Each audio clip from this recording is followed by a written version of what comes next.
બાળકોના સ્કૂલોમાં ઉનાળુ વેકેશન અને લગ્નની સિઝન શરૂ થતા ઉત્તર ભારતના લોકો વતન તરફની વાટ પકડી છે। ખાસ કરીને ઉત્તર પ્રદેશ અને બિહાર જવા માટે મોટી સંખ્યામાં લોકો રેલવે સ્ટેશન પહોંચ્યા છે। દર વખતની જેમ લોકો ગઈકાલ સાંજથી ઉધના રેલવે સ્ટેશન પર ટ્રેનમાં બેઠેલા જોવા મળ્યા, કતારમાં જોવા મળ્યા। સ્થિતિ એવી છે કે રેલવે સ્ટેશનની બહાર 5 કિલોમીટર લાંબી લાઈનો છે, તો લોકોને કંટ્રોલ કરવા પોલીસો મોટો કાફલો ખડકી દેવામાં આવ્યો છે। ખાસ વાત એ છે કે ગરમીનો સમય અને નાના બાળકો સાથે લોકો 12 કલાક કરતા વધુ સમયથી લાઈનમાં ઉભેલા છે। અસહ્ય ગરમી અને લાંબા સમયથી લાઈનમાં ઊભા રહેવાને લઈ એક વ્યક્તિ બેભાન પણ થઈ ગયો।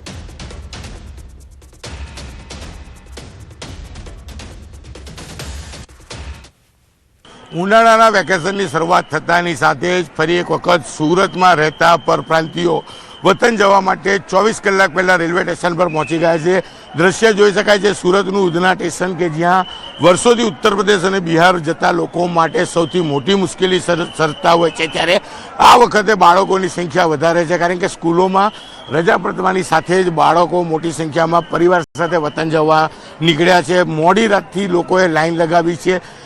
કહી શકાય કે રેલવે સ્ટેશનની બંને બાજુ જુઓ, એક બાજુના દ્રશ્ય છે કે પોલીસે કંટ્રોલ કરવા પડી રહ્યા છે લોકોને, કારણ કે ટ્રેનની સંખ્યા ઓછી છે અને લોકોની સંખ્યા વધી છે। ત્યારે આ બાજુ કહી શકાય કે 3 કિલોમીટર કરતાં લાંબી લાઈનો પણ જોવા મળતી હોય છે। જો કે લોકો દ્વારા તંત્રને અનેક વખત અપીલ કરવામાં આવી છે કે વેકેશન હોય, હોલિડે હોય તો સ્પેશિયલ ટ્રેનો ઉપાડવાની જરૂર છે, પણ તંત્રના બેરા કાને વાત પહોંચતી નથી।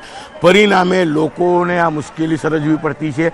વતન જવું હોય તો કહી શકાય લોકોને કલાકો પહેલાં, કહી શકાય 24 કલાક પહેલાં લાઈન લગાવવી પડે છે। ત્યારે હું કેમેરામેનને કહીશ કે દ્રશ્ય બતાવશે, ઘણા લોકો બાળકો સાથે પહોંચી રહ્યા છે, ત્યારે ચોક્કસ નાના બાળકો સાથે વતન જઈ રહ્યા છે, કારણ કે એક બાજુ લગ્નની સિઝન, બીજી બાજુ ઉનાળામાં બાળકોની સ્કૂલનું વેકેશન થતાની સાથે દ્રશ્ય જોઈ શકાય છે। વેઇટિંગ એરિયા બનાવવામાં આવ્યો છે, વેઇટિંગ એરિયા ફૂલ છે, ત્યારબાદ ગ્રાઉન્ડ ફૂલ છે અને 3 થી 5 કિલોમીટર લાંબી લાઈનો છે। એટલે કે તંત્ર કયા પ્રકારની કામગીરી કરે છે ચોક્કસપણે જોવાલાયક છે। ઘણા બધા નાના બાળકો સાથે પહોંચી રહ્યા છે, આપણે એમની સાથે વાત કરીશું। બચ્ચે કિસકે સાથ હે?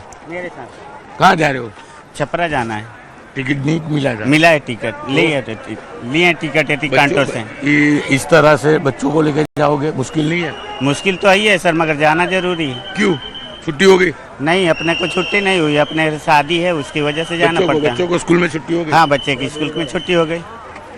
બિલકુલ આ નજારો અહીંયા નથી પણ પાછળ બી જોવા મળશે, કારણ કે જ્યાં જુઓ ત્યાં નાના બાળકો સાથે પરિવાર નીકળ્યા છે। દ્રશ્ય જોઈ શકાય છે કે લોકો કેટલી મોટી સંખ્યામાં પહોંચ્યા છે। ટ્રેનોની સંખ્યા ઓછી છે, પબ્લિક વધારે છે અને આ નજારો આમ તો 365 દિવસ જોવા મળતો હોય છે, પણ આજથી જ્યારે ઉનાળાના વેકેશનની શરૂઆત થાય છે ત્યારે ચોક્કસપણે આ પ્રકારના નજારા જોવા મળે છે। અન્ય એક મહિલા છે, ઉનसे બેન जी क्या नाम है आपका? नेहा गुप्ता। बच्चों को लेकर कहाँ जा रहे हो? जा रही हूँ गाँव। क्यों? वो शादी पड़ा है। शादी है? बच्चों की स्कूल में छुट्टी हो गई? हाँ, छुट्टी हो गया है। બિલકુલ લગ્ન સિઝન અને બાળકોને શાળામાં રજા થયા બાદ જે પ્રકારના દ્રશ્ય છે તે જોવા મળી રહ્યા છે। કહી શકાય કે આ લોકો, ટ્રેનોની સંખ્યા ઓછી છે, એટલે કે 100 જણના ડબ્બામાં 300 થી 400 લોકોને બેસાડવામાં આવે છે। ટોયલેટ પાસે બેસીને પણ આ લોકો વતન જાય છે। જો કે રજા પડતાની સાથે જ કહી શકાય કે તંત્રને ખ્યાલ છે કે લોકોનો ધસારો થશે, લોકોને ટ્રેનમાં બેસાડવા માટે પોલીસને તૈનાત કરવામાં આવે છે, પણ ટ્રેનોની સંખ્યા વધારવામાં નથી આવતી, તેને કારણે આ લોકોને સૌથી વધારે હાલાકીનો સામનો કરવો પડી રહ્યો છે। આ દ્રશ્ય 365 દિવસ હોય છે, પણ કહી શકાય છઠ પૂજા હોય, દિવાળી હોય કે ઉનાળુ વેકેશન હોય, આ પ્રકારના નજારા જોવા મળતા હોય છે અને કદાચ રેગ્યુલર કરતાં અત્યારે 4 ગણી પબ્લિક છે અને આ લોકોને કંટ્રોલ કરવા પોલીસનો મોટો કાફલો ઉતારવામાં આવ્યો છે। કેમેરામેન જીગર ગૂગલ સાથે કીર્તેશ પટેલ, ન્યૂઝ 18 ગુજરાતી, સુરત।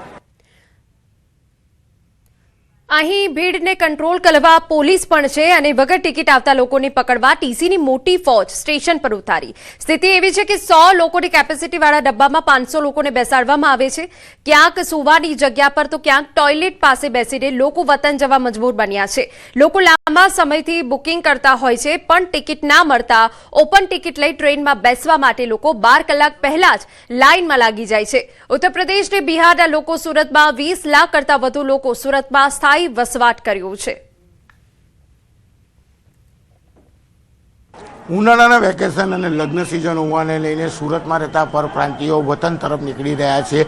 સ્ટેશનની બહારના દ્રશ્ય જોયા. 5 કિલોમીટર લાંબી લાઈન 24 કલાક પહેલાંથી લાગી છે. એક ટ્રેન સ્ટેશન પર પહોંચી છે અને લોકોને ટ્રેનમાં બેસાડવામાં આવે છે. ટ્રેનમાં બેસાડ્યા બાદ બી પબ્લિક માતી નથી. ત્યારે દ્રશ્ય અંદરના બતાવવા માંગીશ કે 100 જણની કેપેસિટીમાં કેવી રીતે લોકોને ભરવામાં આવે છે. કહીશ કે સ્પેશિયલ હોલિડે રજા હોતી હોય છે ત્યારે ટ્રેનોની વ્યવસ્થા કરવાની હોય છે, પણ ટ્રેનોની વ્યવસ્થા થતી નથી. પરિણામે જોઈ શકાય છે કે લોકો ક્યાં આગળ બેસીને જતા હોય છે, કારણ કે ખબર છે તંત્રને કે ઉનાળુ રજા અને લગ્ન સિઝન હોવાથી લોકો પરપ્રાંતના લોકો પોતાના વતન તરફ નીકળશે. અને જે પ્રકારે દર વખતે આ દ્રશ્ય જોવા મળતા હોય છે ત્યારે કહી શકાય કે એડવાન્સ ટ્રેનો અને એડવાન્સ બુકિંગ લોકોને આપે તો આ તકલીફ ના થાય, પણ તંત્રના બેરા કારણે વાત નથી પહોંચતી.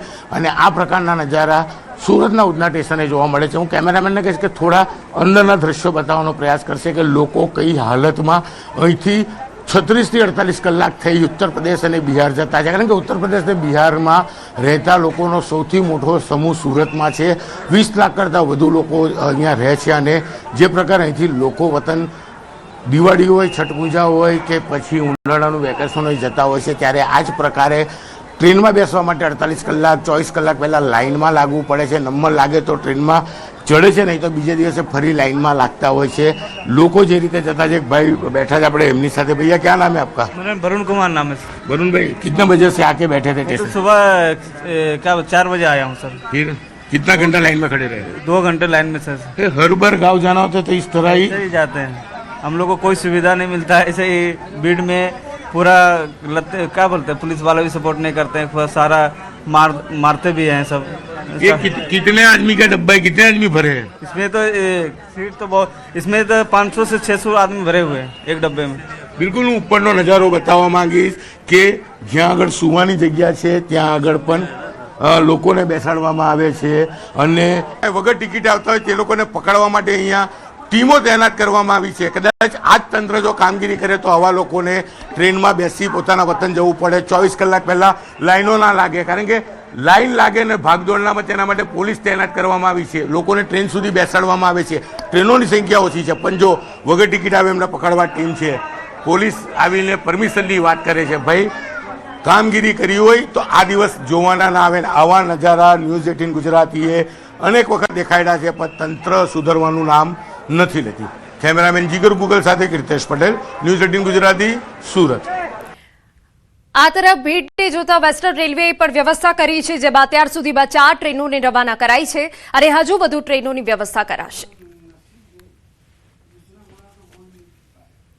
अभी फ़िलहाल जो ट्रेन की सुविधा है उसके कंपैरिजन में पब्लिक की संख्या ज़्यादा है, तो ट्रेन में उनको बिठा के भेजा जाए ऐसी स्थिति नहीं है.